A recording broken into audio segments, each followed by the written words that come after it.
morning, coming to you live from Goldmont Street in Trade Fair, Accra. You're watching ABC Headlines. I am KHADIJAH ISSIFU. Coming up in the headlines, Judicial Service employees across Ghana will commence an indefinite nationwide strike on Monday, January 19. The National Council for Curriculum and Assessment has withdrawn printed copies of a senior high school teacher manual over gender identity definition, which did not align with Ghanaian culture.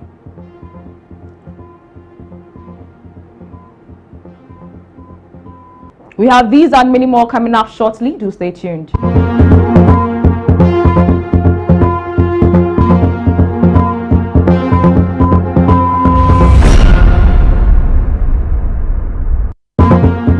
For your time this morning, we're streaming live on Facebook and on YouTube at ABC News GH_. Now to the details. The National Council for Curriculum and Assessment has withdrawn printed copies of a senior high school teacher manual after acknowledging that certain content on gender identity in the Year 2 Physical Education and Health teacher manual did not align with Ghanaian culture, norms and values. A revised version of the manual reflecting national values and biological understanding has now been released. The move comes amid allegations by Member of Parliament for Asin South, Reverend John Intim Fojo, that the government was promoting an LGBTQ agenda through teacher manuals and other teaching and learning materials in schools.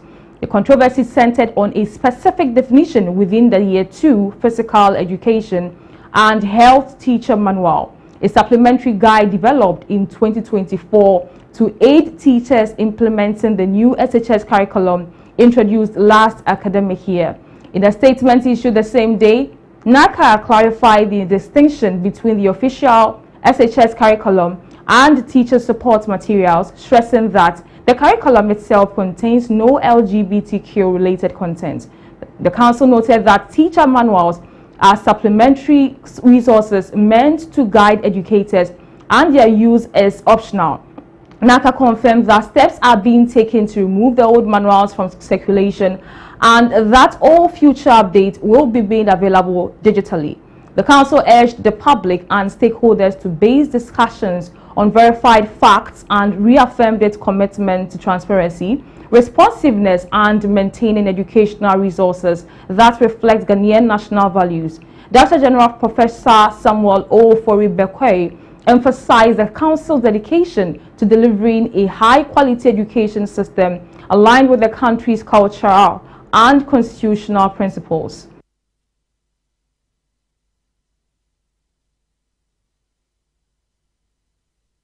Judicial Service employees across Ghana will commence an indefinite nationwide strike on Monday, January 19. This move comes after the government failed to pay 8 months of salary arrears owed since last year.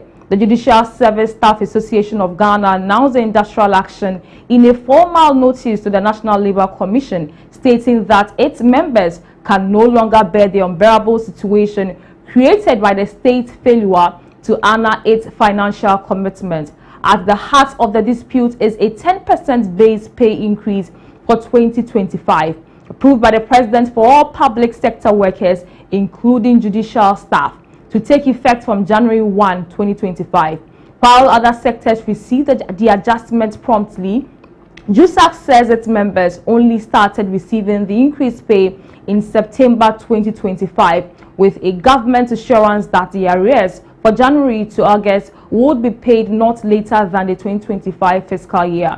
That promise, JUSAC says, remains unfulfilled despite repeated engagement and a written follow-up in December 2025, seeking payments before the year's end. According to the strike notice, management provided written assurance on December 16, 2025, that the arrears would be settled that month, but no payment was made.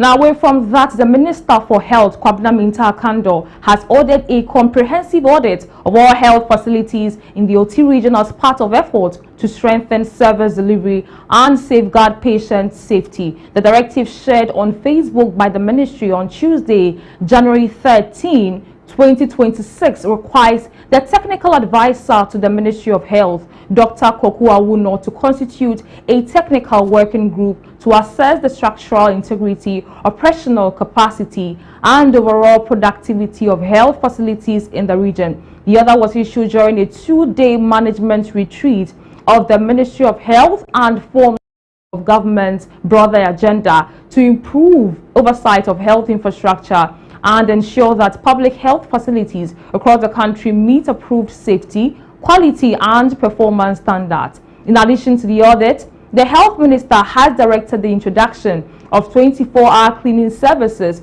in all public hospitals nationwide to enhance hygiene and improve patient experience. The ministry said the intervention is aimed at strengthening infection prevention and control measures and creating safer, more patient-friendly healthcare environments.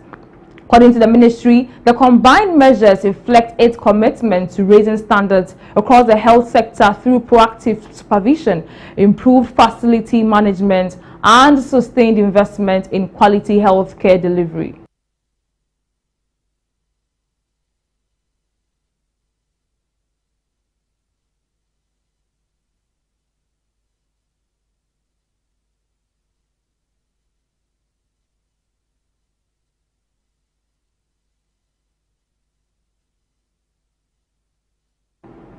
In more news, Trade Union Congress and the Public Utility Workers Union of Ghana say the sharp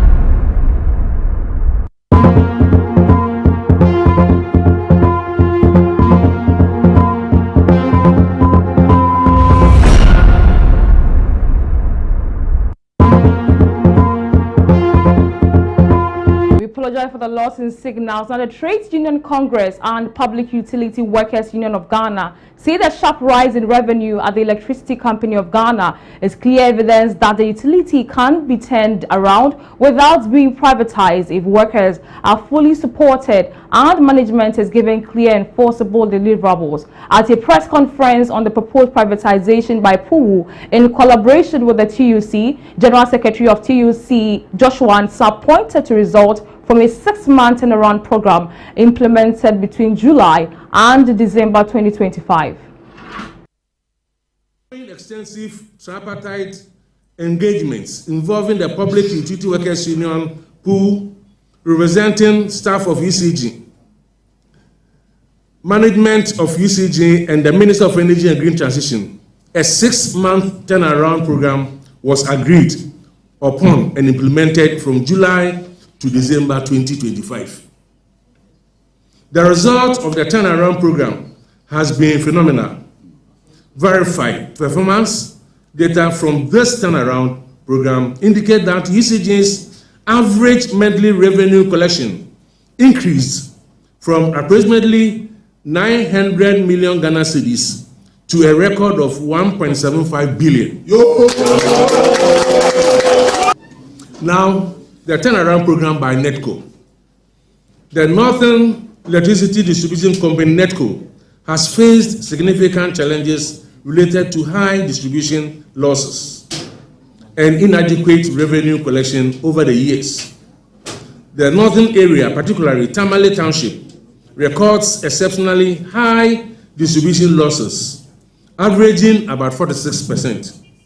In the last 1 year, this exceptionally high distribution losses have been slashed from 47.32% in November 2024 to 39% in November.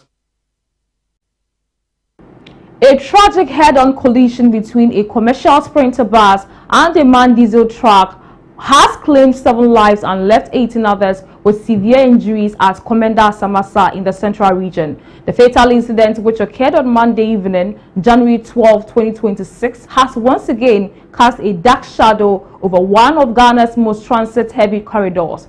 The disaster unfolded at approximately 7:25 p.m. along the Cape Coast-KHADIJAH Highway. According to the Ghana National Fire Service, a Mercedes Sprinter bus with registration number GS670521, which was headed towards Takoradi, collided with a MAN diesel truck GS8394Y traveling in the opposite direction.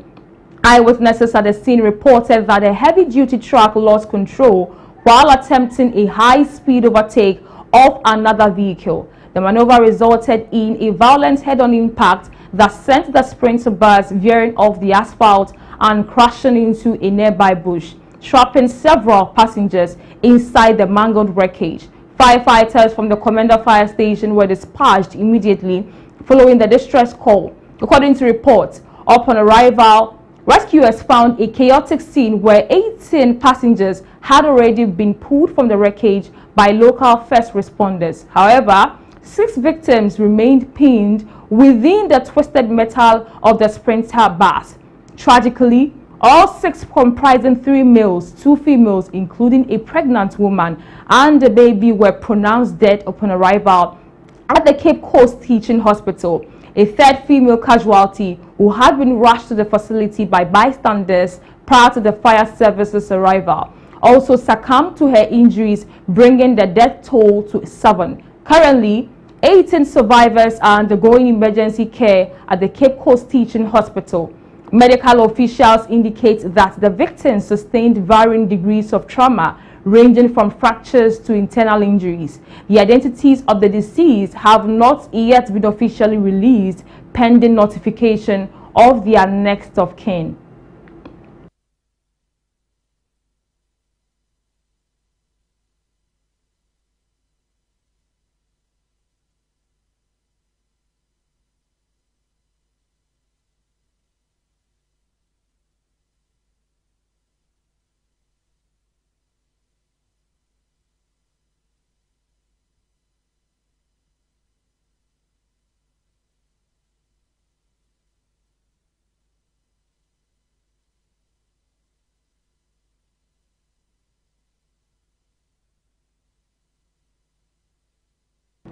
One person has been confirmed dead following a road traffic crash involving a motorcycle and a diesel truck at Anyam Market in Accra.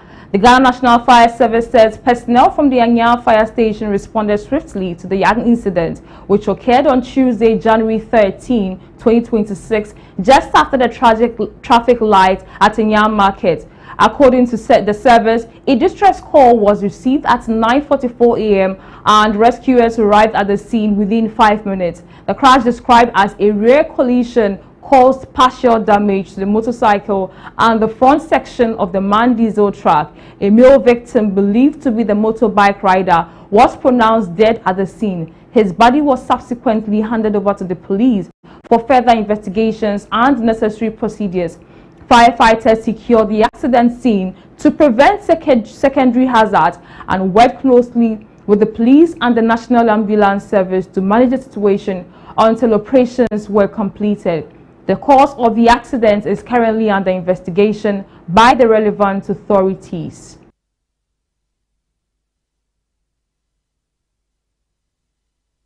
That's how we wrap up with the headlines this morning. For more news, visit our website at www.abcnewsgh.com and follow us on our socials at abcnewsgh_. ABC in the Morning with Abdina Mante comes up next. I am KHADIJAH ISSIFU. Have a nice day.